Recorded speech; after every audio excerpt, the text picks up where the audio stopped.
Since 2012, I've shared a lot with you guys about what it's like to live here in the Philippines. I've shared the pros and the cons, the things to be prepared for, maximizing your stay here, whether it's short or long or permanent, places to check out, things to enjoy. And I can tell you that ever since I moved here, it's really been probably the biggest adventure in my life aside from becoming a parent. It's that huge. Now, for all the wonderful things that there are to enjoy about the Philippines, the lower cost of living, the amazing options that you have when it comes to dating and finding a decent, good woman, or just enjoying a carefree lifestyle if you want to stay single the rest of your life. There's something that I feel needs to really be stated clearly here, because it's not all sunshine and rainbows. It's not as if you can just muster up enough money to get on the plane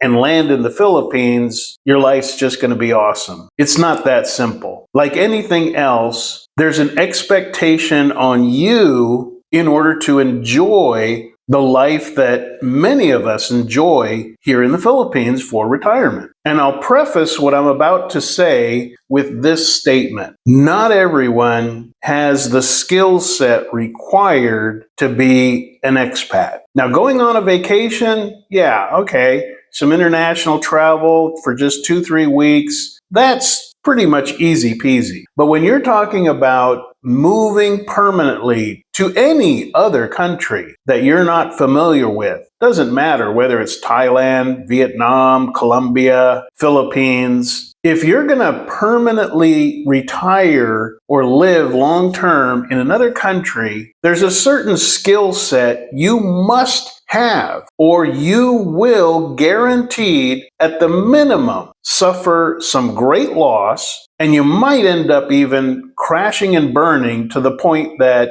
you're wandering around homeless in a foreign land, wondering how you could even afford to get home. It's happened to way too many guys. Now, there are several things I'll list here that you need to have in your toolkit in no particular order, but I would say one of the ones that is top priority is you need to be resourceful. So what do I mean by that? I mean, you need to know how to take advantage of the resources around you so that you are prepared for what you're about to do. In other words, do your homework. If you're going to transplant yourself to another country, you need to put on your study hat and learn as much as possible about everything that's going to be required of you to do this. You need to find out how much is it going to cost to live the lifestyle I want in that particular country. Now, research does not mean only pay attention to a couple of vloggers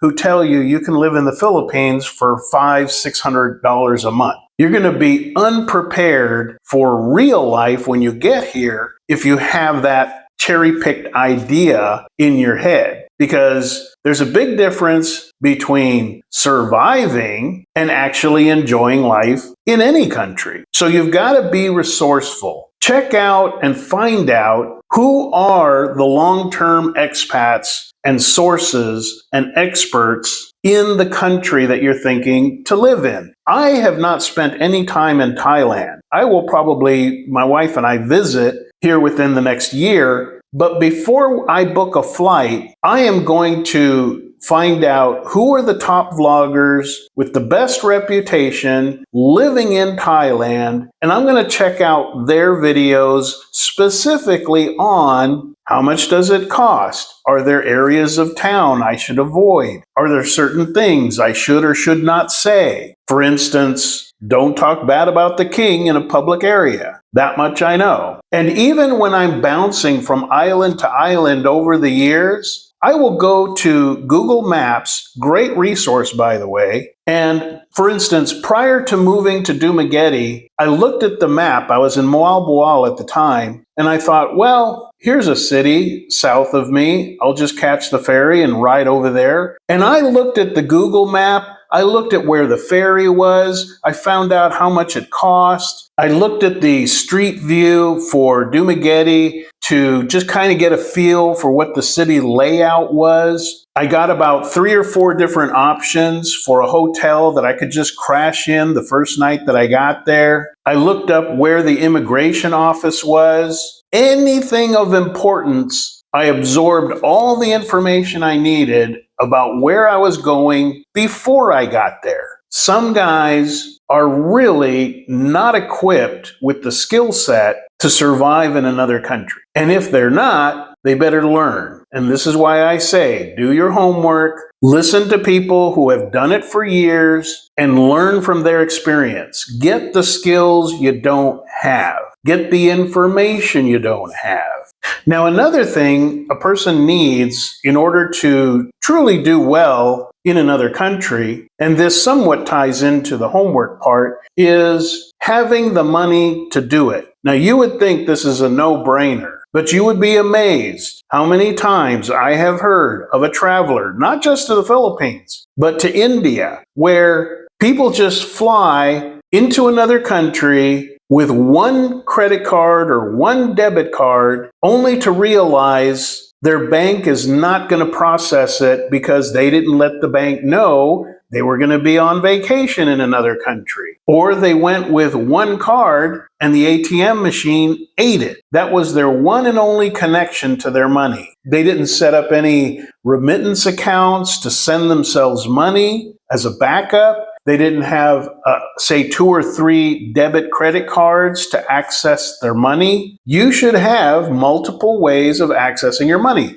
And then there are guys who travel and they completely underestimate their budget. They get it in their head that all they need is $30 a day and everything's going to be great. So they plan out a 3-week trip and they're running out of money 12 days into it. It's poor planning, it's lack of research, and for the guys that move here permanently, I have no problem if somebody knows ahead of time. They've done their homework and they know that when they get here, they've only got enough money to live in a non-air conditioned apartment or nipa hut out in the jungle. They know they're going to be eating fish and rice every day. They know they're not going to be traveling because they're going to be on this little micro budget. If they know that ahead of time, and that's what they're signing up for, I got no problem with somebody doing that. It's probably a better option than them living at a men's shelter back in their home country.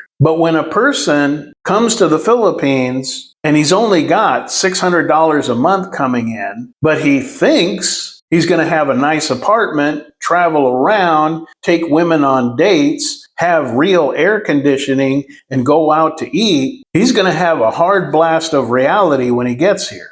So the second thing that I would emphasize is you've got to have a steady source of income, not just a pile of money in savings. $10,000 sounds like a lot of money when you look at it all at once. But that's not even going to last you a year without some definite sacrifices in your lifestyle. And after that 1 year, your savings is spent. Now what? What is your plan? Too many guys come here with a limited amount of savings and they tell themselves, well, I'll figure it out when I get there. My life will be less stressful. I'm going to have lots of free time. I'll go online. I'll find some online work. I'll have like a whole year to work it out. It's all going to be great. That's the stuff they should be doing before they even get on the plane, is if they think it's that easy to establish online income,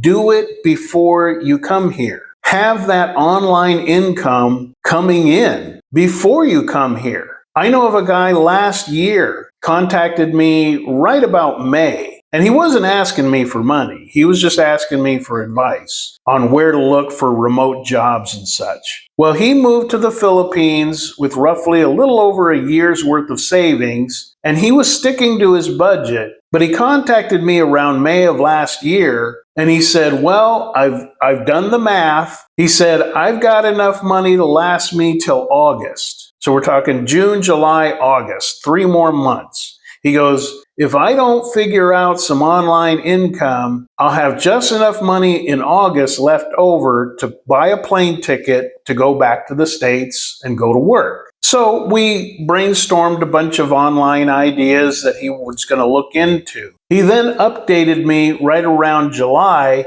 He said, well, it's been rough going. I've gone down a lot of dead ends, a lot of snake oil ideas and videos about making money online. He said, I still don't have any fresh money coming in. He goes, now I'm down to 30 days. I got to fish or cut bait. I got to make money or I got to fly back home. Now, I never heard from him again, and it's been a year now.